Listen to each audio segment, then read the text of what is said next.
What do R2-D2 from the original Star Wars, the Ring from Lord of the Rings, and the Infinity Stones from the Marvel Cinematic Universe have in common?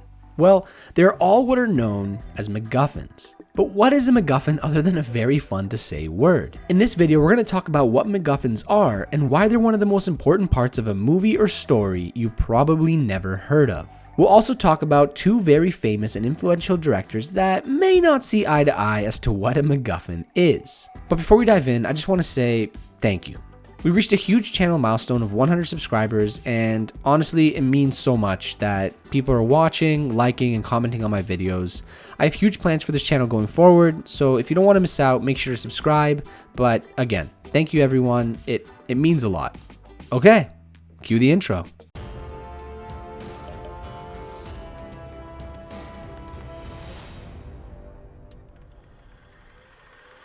So to start off, what is a MacGuffin? Well, by definition, it's an object, event, or character in a film or story that keeps the plot in motion, but is itself usually unimportant. MacGuffins have existed for a long time before the term became widely used, but they were popularized as a term and technique used in film by none other than Alfred Hitchcock.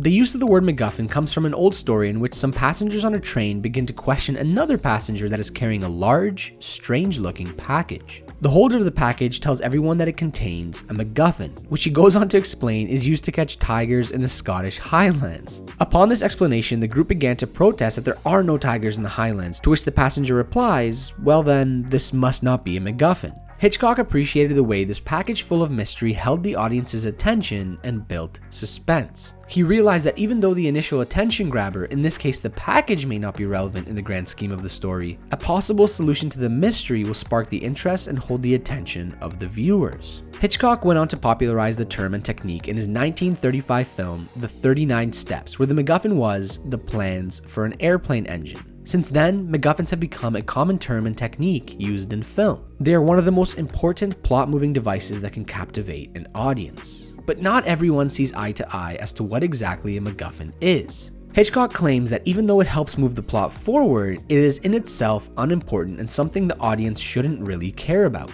But George Lucas has something to say about this. George Lucas believes that the audience should care about it, almost as much as the dueling heroes and villains on screen. And I couldn't agree more. Two of the MacGuffins I listed at the beginning of this video are some of the most iconic in film. R2-D2 is probably the most famous and beloved droid/robot of all time, yet its only purpose was to drive the plot forward. Kinda sad when you think about it.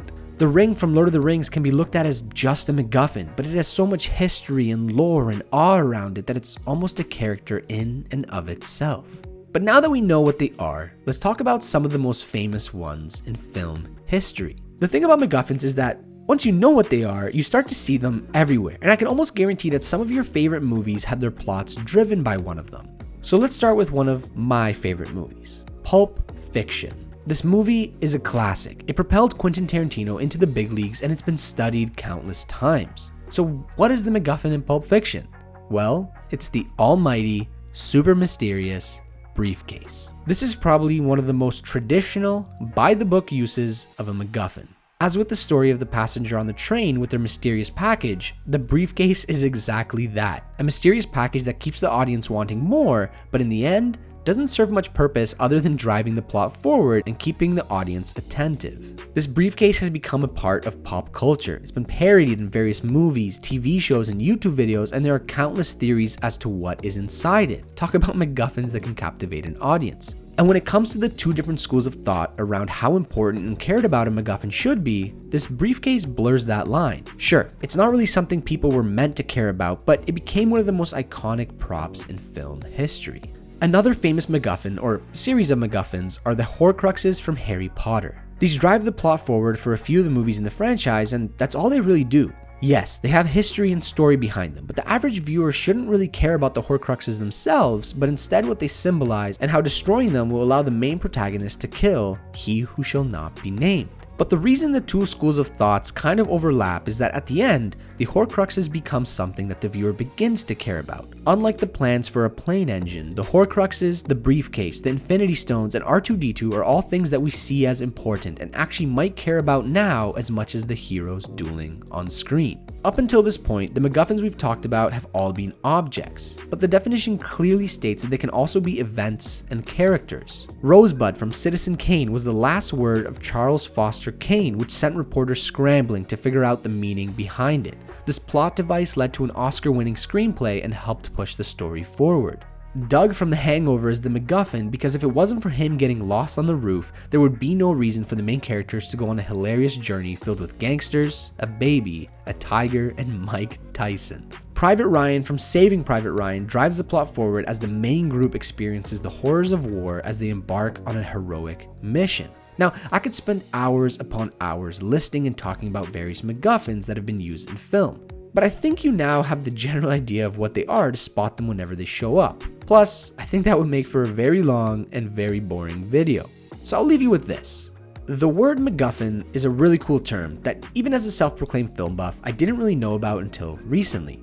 And I'm not the only one. I've talked to many movie lovers about this term, and the majority of them didn't know about it being an actual technique and term even though they've seen it hundreds of times. And now that you know what they are, I can guarantee you'll begin spotting them everywhere. Let me know in the comments if you already knew what a MacGuffin was, and if so, which one is your favorite?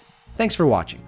Make sure to subscribe to FilmStack for more great content. I'm super excited about reaching 100 subscribers, and I have lots of cool videos planned for this channel going forward. But that being said, if you have any suggestions for future video topics, feel free to leave a comment. I love reading all of your comments and getting ideas from them. So until next time, have a good one.